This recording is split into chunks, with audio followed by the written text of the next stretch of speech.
کیا موت کا وقت اور جگہ پہلے سے مقرر ہے جو تبدیل نہیں ہو سکتا؟ اللہم من احییتہ منا فاحیہ علی الاسلام ومن توفیتہ منا فتوفہ علی الایمان آمین۔ آمین۔ کل نفس ذائقۃ الموت، یہ قرآن حکیم میں کئی دفعہ یہ آیت ریپیٹ ہوئی ہے کہ ہر جان کو موت کا مزہ چکھنا ہے، اور یہ بات بالکل طے ہے کہ ہر شخص کی موت کی جگہ، ٹائم، سیکنڈز تک اللہ تعالیٰ نے ڈیفائن کر دی ہیں اس کی تقدیر میں، وہ آگے پیچھے نہیں ہو سکتی، نیور، ناٹ ایٹ آل۔ اور یہ جو بخاری مسلم میں آیا نا کہ جو شخص چاہتا ہے کہ اس کی عمر دراز کر دی جائے، اس کے رزق میں فراوانی ہو، وہ اپنے رشتہ داروں کے ساتھ حسن سلوک کرے، تو یہ بھی تقدیر میں لکھا ہوا ہوگا کہ اس کی عمر ہے 60 سال، لیکن یہ اپنے رشتہ داروں کے ساتھ حسن سلوک کرے گا، اللہ تعالیٰ اس کی عمر 70 سال کر دے گا، وہ بھی لکھا ہوگا۔ وہ 70 ہی ڈیفائن ہوئی ہے، وہ 60 کا 70 بننے کے بعد جو 70 ہے وہ اللہ تعالیٰ نے لکھا ہوا ہے، ٹھیک ہو گیا جی؟ تو یہ اللہ تعالیٰ کے یعنی فیصلے ہیں، قرآن حکیم بالکل واضح ہے۔ سورہ آل عمران میں آتا ہے کہ جب غزوہ احد کے موقع کے اوپر منافقین نے کہا نا کہ ہم نے اپنے بھائیوں کو منع کیا تھا کہ احد کے میدان میں نہ جاؤ ورنہ قتل ہو جاؤ گے، تو اللہ تعالیٰ نے فرمایا اگر ان کی موت کا وقت آ چکا ہوتا یہ خود کھچے چلے جاتے اپنی مقتل گاہوں کی طرف، یہ اپنے آپ کو روک بھی نہ پاتے۔ پھر سورہ نساء میں آیا کہ تم اپنے آپ کو مضبوط قلعوں میں بھی بند کر لو نا، موت تمہیں وہاں پہ بھی آ کے جائے، وہ موت کو آپ ٹال نہیں سکتے، ایک لمحہ نہ آگے ہوگی نہ پیچھے۔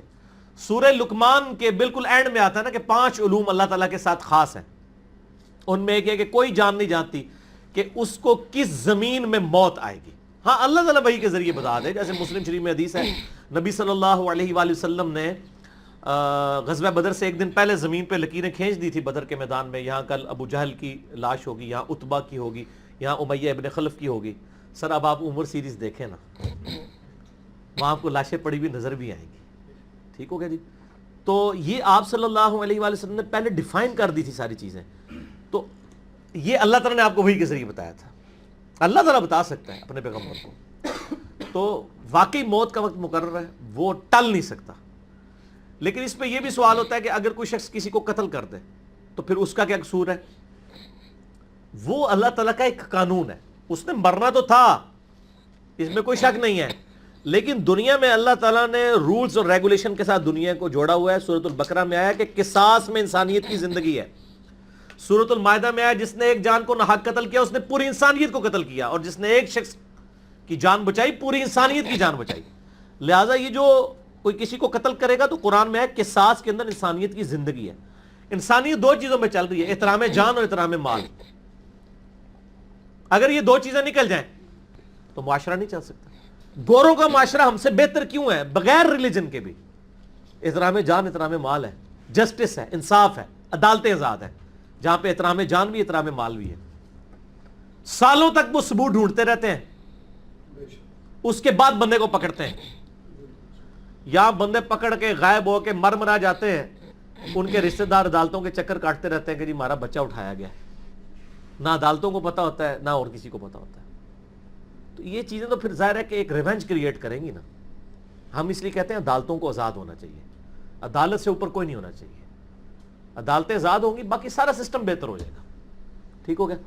تو یہ یعنی اللہ تعالیٰ نے وقت مقرر کر دیا ہے، وہ آگے پیچھے نہیں ہوگا۔ اور آپ دیکھتے ہیں کتنے لوگ موت کے منہ سے واپس آ جاتے ہیں۔ حضرت خالد بن ولید رضی اللہ تعالیٰ عنہ 100 سے زیادہ مار کے لڑے ہیں انہوں نے، اور جب موت کا وقت قریب آیا وہ کہتے ہیں میرے جسم کا کوئی ایک حصہ بھی ایسا نہیں جہاں پہ کسی نیزے یا تلوار کا نشان موجود نہ ہو۔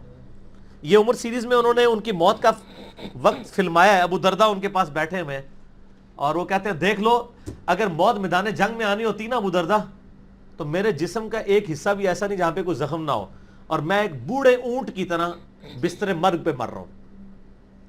میدان جنگ میں نہیں شہادت ملی، شہادت اتنی آسانی سے نہیں مل جاتی انسان کو، وہ اللہ تعالیٰ جس کے لیے ڈیفائن کرے گا۔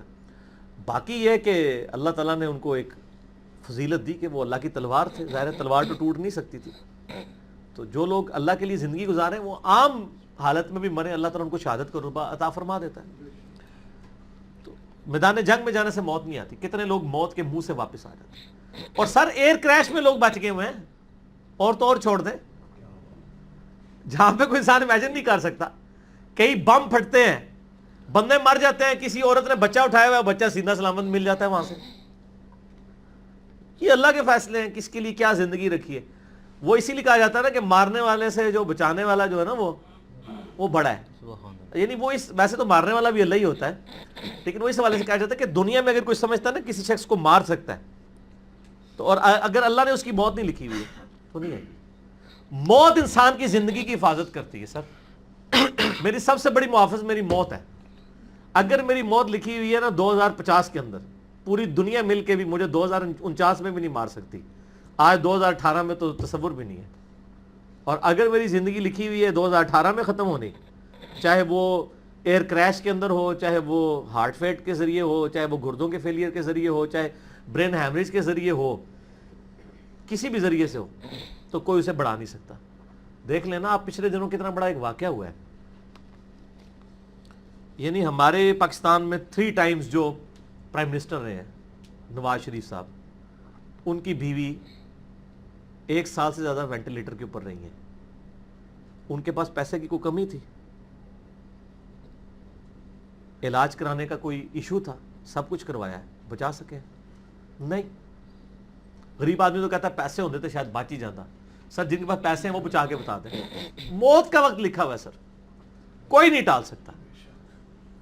صرف پیغمبر کے بارے میں بخاری مسلم میں آتا ہے، عائشہ کہتی ہیں کہ نبی صلی اللہ علیہ وآلہ وسلم نے فرمایا تھا کہ اللہ تعالیٰ انسان جو پیغمبر ہوتا ہے نا اس کے اوپر یہ آپشن رکھتا ہے کہ وہ چاہے تو ہمیشہ کے لیے زندہ رہے، چاہے اسے موت آ جائے. پیغمبر کے علاوہ کسی اور کے لیے یہ فضیلت نہیں ہے. اور کہتی ہیں کہ بخاری مسلم دونوں میں نے وفات النبی پہ مسئلہ 163 بھی ریکارڈ کروایا، اس میں نے بتایا تھا کہ عائشہ کہتی ہیں نبی صلی اللہ علیہ وآلہ وسلم اپنے موت کے وقت بار بار اوپر سر مبارک یعنی اٹھاتے تھے اور کہتے تھے اللہم الرفیق الاعلی. تو کہتی ہیں میں نے جان لیا کہ حضور اپنی صحت مند زمانے میں کہا کرتے تھے کہ موت کے وقت نبی کے اوپر پیش کیا جاتا ہے، چاہے تو وہ دنیا میں رہے چاہے اسے موت آ جائے. تو مجھے لگتا ہے کہ نبی علیہ السلام پہ اس وقت آفر وہ پیش کی جا رہی ہے اور آپ کہہ رہے ہیں اللہ مجھے رفیق الاعلیٰ کے ساتھ ملا لے. تو میں نے کہا مجھے اب پتہ چل گیا کہ آپ صلی اللہ علیہ وسلم کو یعنی وفات ہو جائے گی آپ کی. یہ نبی کے لیے خاص ہے اور کسی کو کوئی آپشن نہیں ملتا. وہ بخاری مسلم میں موجود ہے نا حدیث، حضرت موسیٰ علیہ السلام کے پاس حضرت اسرائیل علیہ السلام. اسرائیل کا لفظ تو یعنی تفسیر تبری میں اور یہودیوں کے ہاں ملتا ہے، یہ بینی اہل سنت کے ہاں بھی رناؤنڈ ہے. اصل میں لفظ ہے ملک الموت. دونوں لفظ ٹھیک ہیں. ملک الموت علیہ السلام حضرت موسیٰ علیہ السلام کے پاس گئے، انہوں نے آگے سے تھپڑ مار دیا، ان کی آنکھ نکل گئی، انسانی شکل میں آئے تھے. تو وہ اللہ تعالیٰ کے پاس شکایت لے کے گئے کہ تو مجھے اس شخص کے پاس بھیج رہا ہے کہ جو مرنا نہیں چاہتا. اللہ تعالیٰ نے فرمایا اس کو جا کے کہو کہ تم جو ہے وہ بیل کی پشت کے اوپر ہاتھ رکھو، تمہارے ہاتھ کے نیچے جتنے بال آ جائیں گے نا اتنے سال بھی زندگی تمہاری اور بڑھا دی جائے، سینکڑوں سال. تو حضرت موسیٰ نے کہا اس کے بعد ان کا اس کے بعد موت. کل نفس ذائقۃ الموت، موت تو سب کو آنی ہے، ایک ہی ہے جسے موت نہیں آنی. یا حی یا قیوم برحمتک استغیث، اے خود سے زندہ اور ہر چیز کو تھامنے والے، باقی وہ سب کو موت آنی ہے. تو انہوں نے کہا پھر بعد میں آنی ہے تو ابھی کیوں نہیں؟ موت نہیں کوئی ٹال سکتا سر، ورنہ پیغمبروں کے لیے ٹل جاتی. وہ پیغمبروں کو جو آفر بھی لگائی گئی ہے وہ یہ نہیں ہے کہ ہمیشہ زندہ رہیں گے، نہیں، قیامت تک. قیامت میں تو سب کو موت آ ہی جانی ہے، ٹھیک ہے نا. اور پھر ایک وہ وقت بھی ہوگا جب اللہ تعالیٰ پوچھے گا لمن الملک اليوم، تو کوئی جواب دینے والا نہیں ہوگا، سب کو موت آ چکی ہوگی، سارے فرشتے، جنات، انسان، مخلوقات. اللہ خود ہی جواب دے گا للہ الواحد القہار. سورہ المومن میں آتا ہے آج کے دن اس واحد قہار کی حکومت ہے. پھر اللہ تعالیٰ پوچھے گا کہاں ہے آج وہ جابر حکمران، بڑے بڑے بادشاہ کدھر ہیں؟ ٹھیک ہے نا. تو اللہ کے لیے کوئی مسئلہ ہے کسی کو یعنی پلک جھپکنے میں مسل دینا؟ ٹھیک ہے. تو موت اللہ تعالیٰ نے ڈیفائن کی. اور موت کیا، آپ کو جو تکلیفیں پہنچتی ہیں سر وہ بھی ڈیفائن ہے. قرآن میں وَلَنَبْلُوَنَّكُمْ بِشَيْءٍ مِّنَ الْخَوْفِ وَالْجُوعِ وَالنَّقْصِ مِّنَ الْأَمْوَالِ وَالْأَنفُسِ وَالثَّمَرَاتِ.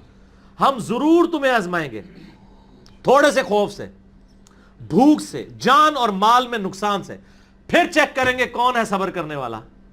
اور جو صبر کرنے والا ہے اذا اصابتهم مصیبت قالوا انا للہ وانا الیہ راجعون.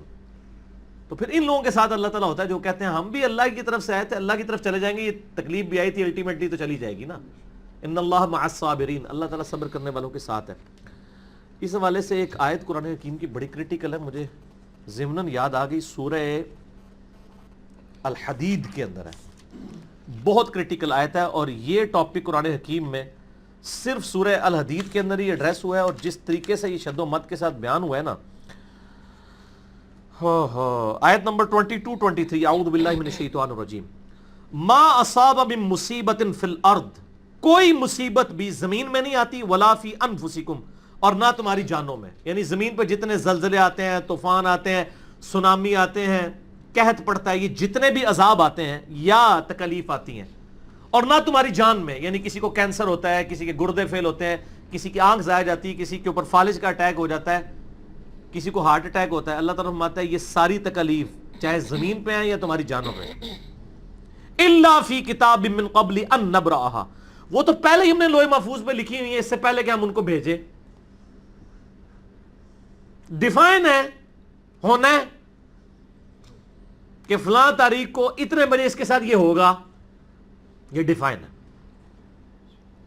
ان ذالک علی اللہ یسیر، بے شک یہ اللہ کے لیے بہت آسان ہے، ٹینشن نہیں لینی کہ یار یہ کیسے ہو سکتا ہے کہ پہلے ہی پتا ہو، اربوں انسانوں کے ساتھ اربوں واقعات، اور صرف انسان نہیں باقی مخلوقات کے ساتھ بھی، اللہ فرماتا ہے میرے لیے تو آسان ہے، لیکن اس کی ریزن بتائیے کیوں ہے، لِكَيْ لَا تَأْسَوْا عَلَى مَا فَاتَكُمْ، یہ ہم نے اس لیے کیا تاکہ جو تم سے بات، جو نعمت تم سے چھن جائے تم اس کے اوپر افسوس نہ کرو، وَلَا تَفْرَحُوا بِمَا آتَاكُمْ، اور نہ تم شیخی بگاڑو جو تمہیں نعمت ملے اس کے اوپر، اچھائی ملے تو یہ نہ کہو بڑا میرا کمال ہے، وہ تقدیر میں تھی، ملنی تھی، اور اگر کوئی چیز چھن جائے تو افسوس نہ کرو، واللہ لا يحب كل مختال فخور، اللہ تعالیٰ کو شیخی بگاڑنے والے پسند نہیں ہے۔ یہ آیت نمبر 22-23 بتا رہی ہے سورۃ الحدید کی کہ زمین و آسمان پہ جتنی بھی تکلیف انسانوں پر، جنات پر، جانوروں پر آتی ہیں وہ ڈیفائنڈ ہے، اور انہی تکلیف میں سے ایک بڑی تکلیف موت ہے،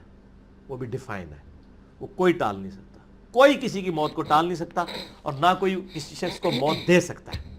آپ دیکھیں لوگوں نے کتنی کتنی ایفرٹس کی ہیں، خود ہمارے نبی صلی اللہ علیہ وآلہ وسلم پہ کس قسم کی ایفرٹس کی گئی ہیں، اللہ تعالیٰ نے آپ کو کس طریقے سے مکے سے نکال کے مدینے تک پہنچا دیا، اور وہ بخاری مسلم میں بڑی مشہور حدیث ہے، آپ درخت کے نیچے آرام کر رہے تھے، تلوار سائیڈ پہ لٹکائی ہوئی تھی،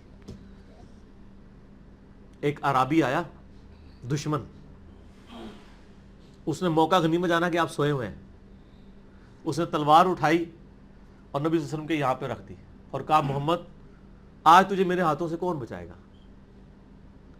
تو نبی صلی اللہ علیہ وسلم نے کوئی کانفیڈنس لوز نہیں کیا، ان کو پتا تھا هو الذی ارسل رسولہ بالہدی ودین الحق لیظہرہ علی الدین کلہ، اللہ نے اپنے نبی کے پیچھے اللہ ہے، ان کا اللہ بچائے گا، اللہ جب سنا اس کے ہاتھ کانپنے شروع ہو گئے، اس کے ہاتھ سے تلوار ہی گر گئی، نبی علیہ السلام نے وہ تلوار اٹھائی اور کہا اب تجھے میرے ہاتھوں سے کون بچائے گا؟ یہ بخاری مسلم دونوں میں یہ واقعہ، اس نے کہا آپ تو معاف فرمانے والے ہیں، درگزر فرمانے والے ہیں، تو یعنی آپ کے وہ حسن اخلاق سے پھر متاثر ہوا، مسلمان ہو گیا۔ مسئلہ یہ ہے کہ یہ کانفیڈنس آپ کو ہونا چاہیے۔ بخاری مسلم میں حدیث ہے کہ غزوہ حنین کے موقع پر کچھ صحابہ کی زبان سے نکل گیا کہ بدر میں تو 313 تھے، غالب آ گئے تھے، آج تو ہم 12,000 ہیں، کافر تو بڑے تھوڑے ہیں، اور یہ ذکر سورۃ الانفال میں آیا غزوہ حنین کا، یہ فتح مکہ کے بعد ہوئی تھی یہ جنگ، مشرکین عرب سے آخری جنگ قبیلہ حوازن کے خلاف۔ اللہ کا ماتا جب تم نے یہ جملہ بولا نا پھر تمہیں بھاگنے کی جگہ نہیں ملتی تھی، حوازن کے لوگوں نے جب تیر چلائے تو 12,000 میں سے صرف 80 بندے نبی علیہ السلام کے ساتھ رہ گئے، باقی سب بھاگ گئے۔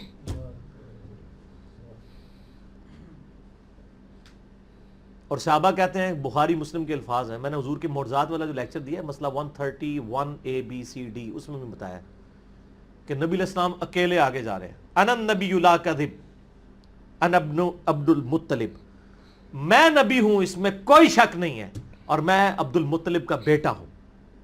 یہ رڈز پڑھتے ہوئے آپ صلی اللہ علیہ وسلم اکیلے آگے جا رہے ہیں، اور آپ صلی اللہ علیہ وسلم نے زمین سے یوں مٹھی بھری کنکریوں کی اور یوں کافروں کی طرف، اور فرمایا چہرے مسخ ہو جائیں، آنکھیں اندھی ہو جائیں، اور سب کی ہو گئی، مسلمانوں کو فتح ہو گئی، اور اسی کا ذکر ہے وما رمیت اذ رمیت ولکن اللہ رما، اے نبی جو آپ نے کنکریاں پھینکی تھی وہ آپ نے نہیں پھینکی تھی، وہ اللہ نے پھینکی تھی، یعنی اللہ کا پیچھے ڈیوائن ڈیسیژن تھا۔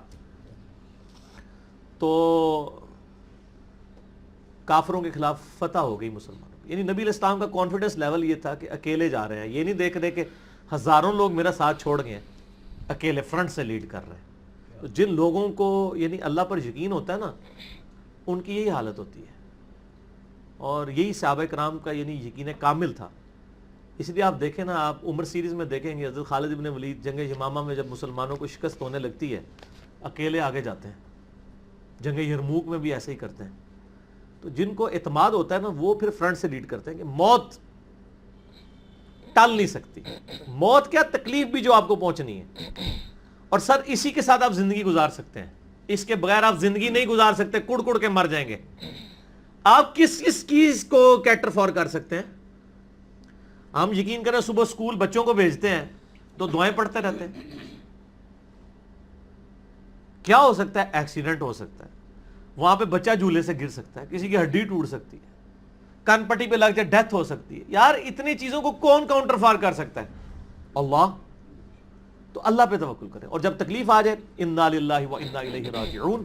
صحیح مسلم میں حدیث ہے, نبی صلی اللہ علیہ وآلہ وسلم نے فرمایا, جو شخص تکلیف کے وقت فوراً پڑھ لے انا للہ و انا الیہ راجعون اللہم اجرنی فی مصیبتی واخلف لی خیرا منہا, اللہ تعالیٰ اس کو اس کا بہتر نعم البدل عطا فرما دے گا. میرا یوٹیوب پہ کلپ بھی ہے اس دعا کے اوپر, مصیبت اور پریشانی کے حوالے سے یعنی بہتری کے لیے دعا, یہ کر کے لکھیں تو آپ کو کھل جائے گا.